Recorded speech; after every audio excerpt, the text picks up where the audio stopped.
Hey everyone, Anna here. Welcome to Virgo. Today we're exploring something that might already be stirring in your reality, something tender and complicated all at once.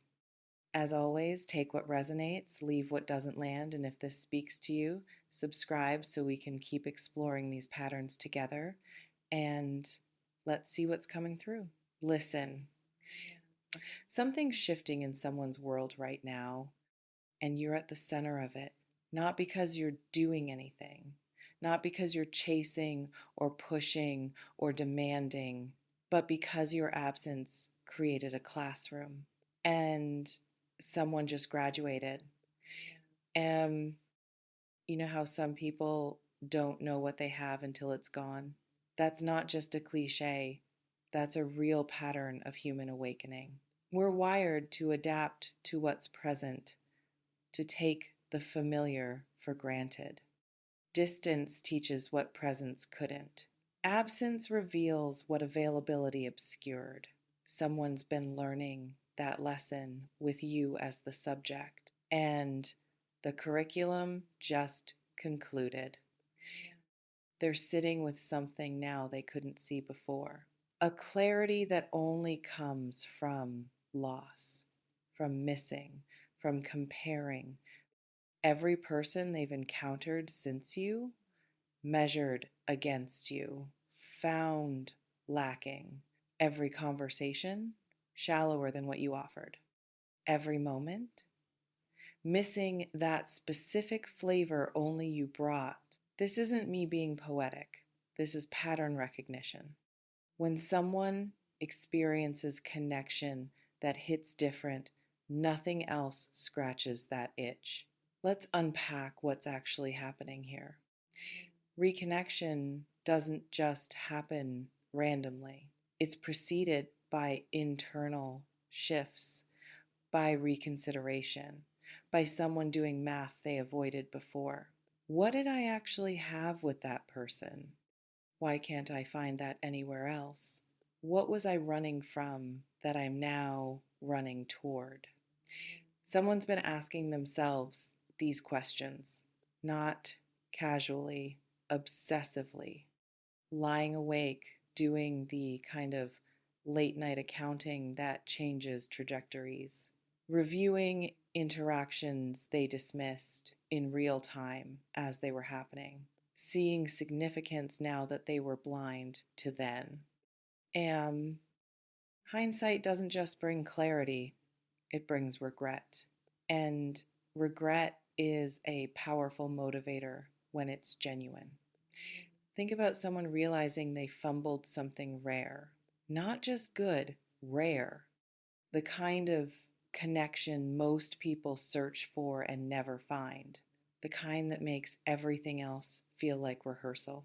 They had access to that. They walked away from it. They took it for granted. And now they're sitting in the aftermath understanding what they lost. That understanding changes people, humbles them, matures them, makes them reconsider their entire approach. Can't unsee what you've seen, can't unknow what you know. Once you realize you had something irreplaceable, everything looks different. You look different. The situation looks different. Their choices look different. And from that new vantage point, reconnection starts feeling less like option, more like necessity. Hold on, stay with me.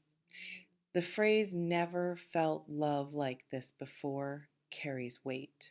It's not about intensity necessarily. Plenty of relationships are intense. It's about quality, about rightness, about fit. Some connections just land differently. You're not trying and it flows. You're yourself and it's enough. You're imperfect and it doesn't matter.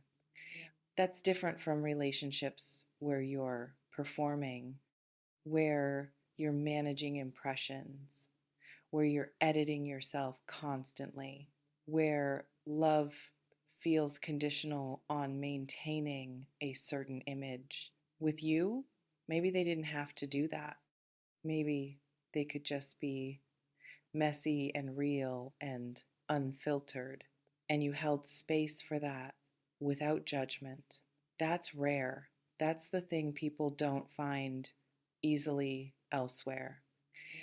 So they leave, they go looking for something better, something more exciting, more convenient, more whatever they thought they needed. And they find plenty of options, plenty of people willing, but none of them feel like you felt. None of them create that same sense of home. And you can't manufacture that. Either it's there or it's not.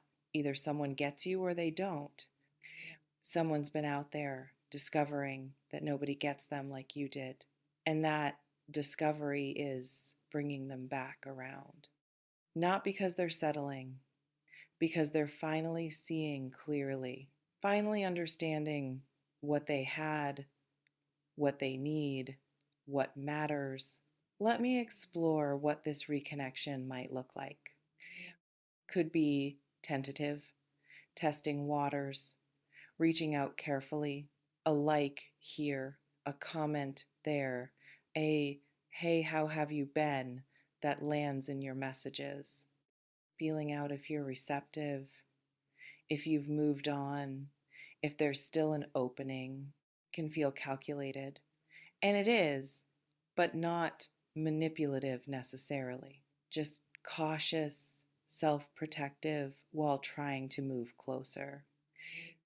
Or could be direct, a full confession, an honest, I messed up and I know it. Laying cards on the table, owning mistakes, asking for consideration. That approach takes courage, takes humility, means they've worked through enough internally to speak without deflection, to acknowledge what they did and why it was wrong, to not make excuses or minimize impact. Either approach can be genuine, either can be hollow. Your job isn't to trust their words, it's to watch their energy. Does this feel like someone who learned or someone who's just lonely? Does this feel like growth or just nostalgia? Are they different or just temporarily motivated? These distinctions matter enormously because not every return deserves reception. Not every reconnection deserves your yes. Hold on. Let me talk about what never felt love like this might mean from their side. Could mean they're romanticizing what you had, building it bigger in memory than it was in reality. Distance does that, makes the past look better than it felt living it, erases the difficulties, highlights the good parts, creates mythology. If that's what's happening, reconnection based on fantasy won't survive reality. They'll be disappointed when you're still just you, still human, still imperfect. When the relationship still requires work and compromise and navigation. Fantasy can initiate reconnection, but only reality can sustain it. So if they come back chasing a memory, that's shaky foundation. Or could mean they're genuinely recognizing something true, that what you shared was deeper than they acknowledged while in it, that the connection was more significant than they gave credit for, that they've compared it honestly to everything since and nothing measures up. That's different. That's substantive. That's someone seeing accurately and responding to what they see. How do you tell the difference? You probably can't immediately. Takes time. Takes watching how they show up over weeks, not days. Takes seeing if their actions match their claims. If they're willing to do the actual work of repair and rebuilding, or if they just want the feeling back without earning it. Let me shift angles here. Think about your side of this for a second. Someone might be preparing to reconnect, but where are you? Have you moved on? Have you healed? Have you built life without them? Or are you still holding space, still hoping, still available? Neither is wrong. Both are just information about where you actually are. If you've moved on, their return might be interesting but not compelling. You might look at them with curiosity but not longing, might appreciate their growth without needing to participate in it, might wish them well from distance without opening the door. That's valid. That's healthy. That's you honoring your own journey. If you haven't fully moved on, their return might feel like relief, like finally, like something you've been waiting for without admitting you were waiting. That's valid too. That's human. Doesn't make you weak or foolish. Just means your heart's been holding space, whether your mind wanted to or not. Hearts do that. They don't follow logical timelines. They release when they're ready, not when they're supposed to. So if this person reconnects and part of you lights up, don't judge that. Just notice it. Sit with it. Ask yourself what it means. Does it mean you want them back? Or just that you wanted acknowledgement? Does it mean the connection still lives? Or just that closure never happened? These are different things requiring different responses. Hold on. This reflection doesn't tell you to take them back, doesn't tell you to refuse them either. Just invites you to be honest about what's real for you right now, what you actually want, what you actually need, what would actually serve you, not what would make a good story, not what would feel like winning, what would genuinely honor your growth and your peace. Maybe that's giving them a genuine chance, meeting their effort with openness, seeing if what they're offering now is different than what they offered before, if they've actually changed or just temporarily softened. That requires vulnerability from you, risk, willingness to be heard again. Only you can decide if that's worth it. Maybe it's hearing them out and still saying no, appreciating their growth without needing to participate in it, recognizing that just because someone finally sees your value doesn't mean you're obligated to give them access, that your life has moved in directions that don't include them anymore. And that's okay. That's allowed. That's growth on your end. Or maybe it's something in between, a friendship, a slow rebuild, a let's see without promises, keeping your boundaries high and your expectations realistic, giving space for possibility without diving back into intensity. That's wise, that's measured, that's protecting yourself while staying open. All of these are valid responses to reconnection. None is more evolved than the others. Each serves different people in different situations. Let me talk about the love like this comparison happening in their head. When someone says they've never felt love like what they felt with you, they're doing alchemy. They're taking memory, current loneliness, regret, and idealization, mixing them together, creating a potion that might be truth, might be mythology, probably both. The love you shared might have been extraordinary, might have been once in a lifetime, might have been the kind of connection people write about, or it might have been good with rough edges they've sanded off in retrospect, decent with difficulties they've forgotten now that you're not around. You were there, you remember the full truth. They might not anymore. So when they come back talking about never feeling this before, receive it with nuance. It's probably true that they're feeling something genuine, something they can't find elsewhere, something that pulls them back to you. But that doesn't mean the relationship was or would be perfect. Doesn't mean reconnection guarantees success. Just means they're experiencing absence as teacher, and you're what they're learning about. Here's what I want you to remember through all of this. Someone recognizing your value doesn't change your value. You were always that person. You were always that rare. They're just catching up to what was always true. Don't let their awakening make you feel like you're suddenly worth more. You were worth it before they left. You were worth it while they were gone. You're worth it now, regardless of whether they return.